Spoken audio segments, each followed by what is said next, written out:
नमस्कार दोस्तों, आपका इस YouTube चैनल में स्वागत है। दोस्तों, आज की इस वीडियो में पेपर 2 यूजीसी नेट के इतिहास विषय की स्ट्रेटजी की चर्चा करेंगे। और दोस्तों, मुझे पूरी उम्मीद है कि आप ये वीडियो देखने के बाद आपको YouTube पे कोई अन्य वीडियो देखने की आवश्यकता नहीं होगी।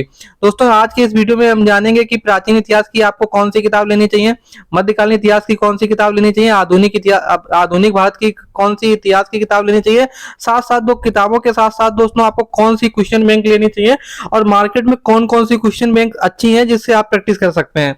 दोस्तों, ये आप स्ट्रेटजी अगर फॉलो करेंगे तो मुझे पूरी उम्मीद है आप चाहे जेआरएफ की तैयारी कर रहे हो, चाहे असिस्टेंट प्रोफेसर की तैयारी कर रहे हो या टीजीटी पीजीटी अन्य कोई एग्जामों की तैयारी कर रहे हैं, आपके लिए रामबाण स्ट्रेटजी है। आपका सभी एग्जाम क्वालिफाई होंगे। साथ साथ दोस्तों इस वीडियो में ये भी जानेंगे कि आप यूजीसी नेट का जो इतिहास का सिलेबस है उसे कैसे तैयार करें, नोट्स कैसे बना सकते हैं। तो आपको ये वीडियो कुल मिला के संपूर्ण स्ट्रेटजी आपको यहाँ पे साझा की जाएगी। दोस्तों, पहले तो चलते हैं कि आपको प्राचीन इतिहास की कौन कौन सी किताबें लेनी चाहिए और मार्केट में कौन से हैं और आप कौन सी लें। तो दोस्तों, मार्केट में सबसे ज्यादा ट्रेंड में चल रही है पप्पू सिंह प्रजापति सर की किताब प्राचीन भारत नवीन सर्वेक्षण, पाषाण काल से 1200 ईस्वी तक। दूसरी किताब दोस्तों है उपिंदर सिंह मैम की। तो ये है प्राचीन एवं पूर्व मध्यकालीन भारत का इतिहास। ये भी बहुत अच्छी किताब है, लेकिन इसकी भाषा दोस्तों बहुत क्लिष्ट है। अगर आप न्यू फ्रेशर हैं तो आपको हो सकता है कि इसमें पढ़ने में आपको दिक्कत आए। तीसरी किताब बहुत ओल्ड है, इलाहाबाद में काफी ट्रेंड में रही, केसी श्रीवास्तव सर के प्राचीन भारत का इतिहास एवं संस्कृति। अगली किताब है यूनिवर्सल बुक्स की तरफ से आती है, प्रकाशन की तरफ से सौरभ कुमार चौबे सर की प्राचीन भारत। ये भी किताब दोस्तों बहुत अच्छी है। और फिर रामचरण शर्मा की आती है प्रारंभिक भारत का इतिहास। तो दोस्तों, मैं आपको सुझाव करूंगा कि आप या तो सौरभ कुमार चौबे सर की ये प्राचीन भारत ले लीजिए, या तो दोस्तों आप सौरभ कुमार चौबे सर की ये प्राचीन इतिहास की किताब ले लीजिए, या दोस्तों पप्पू सिंह प्रजापति सर की किताब ले लीजिए। आप इन दो किताबों के साथ जा सकते हैं। कोई आपको एक किताब लेनी है जो आपको इजीली मिल जाए मार्केट में, आप या तो ये ले लीजिए या ये ले लीजिए। तो आपकी प्राचीन इतिहास की किताब का यहाँ पे कंफर्म हो गया आपको कौन सी लेनी है। अगर आप ये किताब पढ़ चुके हैं, अगर आप दूसरी किताब पढ़ने के इच्छुक हैं, तो आप ये इनमें से भी कोई किताब ले सकते हैं। ये सभी किताबें दोस्तों अच्छी हैं। अब दोस्तों हम लोग मध्यकालीन इतिहास की बात करते हैं। तो दोस्तों हरीशचंद्र वर्मा सर के दो वॉल्यूम आते हैं मध्यकालीन भारत के, भाग 2 भाग 1। तो इसमें एक सल्तनत काल का दिया होता है, भाग 2 में दोस्तों मुगल काल का। फिर इसमें भी मध्यकालीन भारत में सौरभ चौबे सर की आती है मध्यकालीन भारत, और सतीश चंद्रा की भी आती है मध्यकालीन भारत। और एक सतीश चंद्रा की एनसीईआरटी आती है मध्यकालीन भारत। और साथ साथ दोस्तों यहाँ पे भी पप्पू प्रजापति सर ने मेडिवल हिस्ट्री के मध्यकालीन भारत के दो भाग निकाले हैं। एक सल्तनत, जैसे हरीशचंद्र वर्मा सर ने दो वॉल्यूम निकाले हैं, सेम दोस्तों पप्पू सिंह प्रजापति सर ने भी भाग 1 भाग 2 निकाला है। तो आपको मध्यकालीन भारत में, क्योंकि आप ज्यादा अगर आपके पास टाइम नहीं है, तो आप सौरभ चौबे सर के साथ जा सकते हैं। इनकी मध्यकालीन भारत की पतली सी किताब है, लेकिन इन्होंने गागर में सागर बनने का काम किया है, क्योंकि इन्होंने बहुत सभी चीजें लगभग दे दी है। तो आप मध्यकालीन के लिए सौरभ चौबे सर की किताब ले सकते हैं। प्राचीन के लिए आपको पता चल गया है सौरभ चौबे सर या पप्पू सिंह प्रजापति सर के साथ। अब दोस्तों हम लोग आधुनिक भारत की भी चर्चा कर लेते हैं। तो मॉडर्न हिस्ट्री के लिए दोस्तों अधिकतर पहले ट्रेंड में चलती थी स्पेक्ट्रम, और एक किताब है शेखर बंदोपाध्याय सर की प्लासी से विभाजन तक और उसके बाद आधुनिक भारत का इतिहास। तीसरी किताब दोस्तों है भारत का स्वतंत्रता संघर्ष। तो दोस्तों मैं आपको सुझाव दूंगा कि आप या तो परीक्षा वाणी की अब किताब आने लगी है, तो परीक्षा वाणी की आधुनिक भारत ले लीजिए, या दोस्तों आप स्पेक्ट्रम के साथ जाइए। अगर परीक्षा वाणी आपको नहीं मिल रही है या परीक्षा वाणी आपको समझ में नहीं आ रही, तो आप स्पेक्ट्रम ले लीजिए। और अगर आपके पास फिर टाइम है तो फिर आप इसमें से ये दोनों किताबें बाद में पढ़ सकते हैं एग्जाम में। तो दोस्तों इस मिला के आपका ये तो क्लियर हो गया कि आपको कौन सी किताबें लेनी है।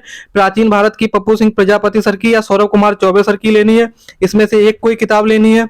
उसके बाद दोस्तों आपको मध्यकालीन भारत की बात की जाए, तो मध्यकालीन भारत की बात की जाए तो इसमें भी मैंने आपको बता दिया है सौरभ चौबे सर की किताब लेनी है, और आधुनिक भारत में भी आपको परीक्षा वाणी या स्पेक्ट्रम लेनी है। उसके बाद दोस्तों आती है बारी क्वेश्चन बैंक कौन से लेने। तो आपको दोस्तों ये जो तीनों किताबें ले लेनी है, तो आपको कम से कम 6 से 7 बार आपको इनको किताबों को बार बार पढ़ना है, क्योंकि एक बार किताब को पढ़ने से कुछ नहीं होता दोस्तों। फिर क्वेश्चन बैंक की बात की जाए तो मार्केट में सबसे अच्छी क्वेश्चन बैंक है यूथ कंपटीशन टाइम की। दोस्तों इसमें 14,258 प्रश्न दिए हैं, ये आपके प्रैक्टिस के लिए सफिशियंट है। तो इसमें चैप्टर वाइज दिए हैं कौन कौन से एग्जाम के प्रश्न है। 14,000 TGT PGT LT grade GIC GTC assistant professor net वगैरह एग्जाम के ये 14,000 प्रश्न है। तो आपको प्रैक्टिस करने के लिए सबसे पहले आप ये क्वेश्चन बैंक खरीदिए। जब आप ये खूब प्रैक्टिस कर चुके हो तब आप घटना चक्र ले लीजिए। इसमें सिविल सर्विसेज के जितने भी एग्जाम हुए हैं 20 सालों के, तो ये घटना चक्र ये अभी आपको मार्केट में मिल जाएगी। तो सबसे पहले आपको ये लेनी है। अगर आप ये कंप्लीट कर चुके हो 4 से 5 बार, 4 से 5 बार दोस्तों आपको सॉल्व करना है। ये नहीं कि आपने एक बार सॉल्व कर दी इसे रख दिया, फिर उसको ये लेना है, ये भी 4 से 5 बार सॉल्व करना है। फिर आपको दोस्तों आप चाहें तो घटना चक्र ले सकते हैं भारतीय इतिहास का, टीजीटी पीजीटी। तो दोस्तों इसमें पहली क्वेश्चन बैंक और तीसरी क्वेश्चन बैंक में काफी क्वेश्चन आपको रिपीट मिलेंगे, लेकिन कुछ क्वेश्चन ऐसे होंगे जो इसी घटना चक्र में होंगे। फिर दोस्तों जब आप ये तीनों घटना जब क्वेश्चन बैंक की प्रैक्टिस कर चुके हो, मेरी पैसे पहले तो यही सलाह रहेगी, क्योंकि आपके पास टाइम कम है, तो आप पहली क्वेश्चन बैंक को बार बार सॉल्व कीजिए, इन अदर क्वेश्चन बैंक को ना लीजिए। अगर आपके पास 1 साल है या 6 महीना है तो आप अदर भी क्वेश्चन बैंक ले सकते हैं। अदर अन्य क्वेश्चन बैंक की बात की जाए जो बहुत अच्छी है, तो ये एसके पांडे सर ने क्या किया है, प्राचीन इतिहास, मध्यकालीन इतिहास और आधुनिक इतिहास के 3 वॉल्यूम निकाले क्वेश्चन बैंक। इन्होंने क्या किया है, पहले यूपीएससी का एग्जाम क्या होता था, ऑब्जेक्टिव में होता था। तो 1980 से 2011 तक जितने भी यूपीएससी के ऑब्जेक्टिव प्रश्न है इन्होंने यहाँ पे कलेक्शन कर रखा है सिविल सर्विसेज का। और यूपीएससी का इन्होंने नहीं, लोअर, एलडीए, एमपीपीसी। तो आपको कुछ क्वेश्चन यहाँ पे अधिकतर क्वेश्चन ऐसे मिलेंगे जो एसके पांडे सर की क्वेश्चन बैंक में होंगे, और ये जो तीनों क्वेश्चन बैंक है इनमें नहीं होंगे, तो वो आपको इसी में मिलेंगे। तो आप ये अगर प्रैक्टिस कर चुके हैं तो आप ये 4 से 5 बार प्रैक्टिस करने के बाद ये इस क्वेश्चन बैंक के भी साथ जा सकते हैं। ये आपको 3 वॉल्यूम में मिलेगी। तो दोस्तों आपको किताबें पता चल गया, क्वेश्चन बैंक पता चल गया। तो आपको किताबों को 4 से 5 बार पढ़ना है, क्वेश्चन बैंक को 6 से 7 बार सॉल्व करना है। उसके बाद दोस्तों हम लोग चर्चा करेंगे कि आप लोग अपना सिलेबस कैसे तैयार करें। अगर वीडियो आपको अच्छा लग रहा है तो चैनल को जरूर सब्सक्राइब करें, और साथ साथ डिस्क्रिप्शन में टेलीग्राम चैनल का लिंक दिया हुआ है, तो आप लोग टेलीग्राम चैनल से भी जरूर जुड़ें। तो दोस्तों जैसा कि आपको पता है यूजीसी नेट में 150 प्रश्न आते हैं, इसमें 50 होते हैं टीचिंग एप्टीट्यूड या रिसर्च एप्टीट्यूड, और 100 क्वेश्चन होते हैं सब्जेक्ट के। तो आपको क्या करना है कि आपको किताबें जब पढ़ना है तो आपको ये एग्जाम से पहले ये टर्म भी देखने हैं कि भारतवर्ष का किताब में नाम दिया है और भारतवर्ष का आपका कॉन्सेप्ट क्लियर है, सभा समिति का कॉन्सेप्ट क्लियर है, तो आपको पहले जितने भी टर्म हैं इनके कॉन्सेप्ट क्लियर करने हैं। आप डायरेक्ट यूट्यूब से भी सर्च कर सकते हैं। उसके बाद दोस्तों ये टर्म खत्म हो जाए तो आपका आता है इकाई वन, और लगभग 10 यूनिट है, तो 10 यूनिट में लगभग 10 प्रश्न, 10 प्लस माइनस 2 प्रश्न हर यूनिट से आते हैं। तो इसमें आपको जब आप पढ़ें तो आप ये भी देख लें कि मेरा सिलेबस क्या है, कैसे इसमें क्या है। आपको पशु चारण और खाद्य उत्पादन पढ़ना है, तो नवपाषाण काल और ताम्र पाषाण युग का पढ़ना है। उसके बाद आपको ज्यादा अंदर नहीं जाना है, इसमें क्या पढ़ना है, अधिवासन, वितरण, औजार और विनिमय का ढांचा। सपोज दैट आपकी अगली हेडिंग है सिंधु सभ्यता, इसमें क्या पढ़ना है, उद्भव पढ़ना है। तो जो जो इसमें पॉइंट दिए उन्हीं से आपका 11 में प्रश्न बनेंगे। विस्तार सीमा से प्रश्न बनेगा, मुख्य स्थल से बन सकता है, अधिवास का स्वरूप, शिल्प विशिष्टता, धर्म। तो आपको ये टर्म तैयार करने हैं। अगर आप कोई भी एग्जाम देंगे, अगर आप उसके प्रत्येक टर्म को तैयार कर लेंगे तो हमें 100% उम्मीद है कि आपका जब पूरा सिलेबस एक एक टर्म तैयार है उसी से बनता है प्रश्न, तो आपका बहुत अच्छा स्कोर करेंगे। हमें पूरी उम्मीद है कि आप इतिहास में 70 प्लस माइनस 5 स्कोर इजिली कर सकते हैं। और फर्स्ट पेपर की स्ट्रेटजी की बात करें तो वो भी मैं वीडियो में शेयर कर चुका हूं, आप प्लेलिस्ट में जाइएगा। इसी तरीके से आप पूरा सिलेबस तैयार कीजिएगा, एक एक टर्म कैसे। इसमें आपका क्या है, भक्ति आंदोलन, तमिल भक्ति आंदोलन।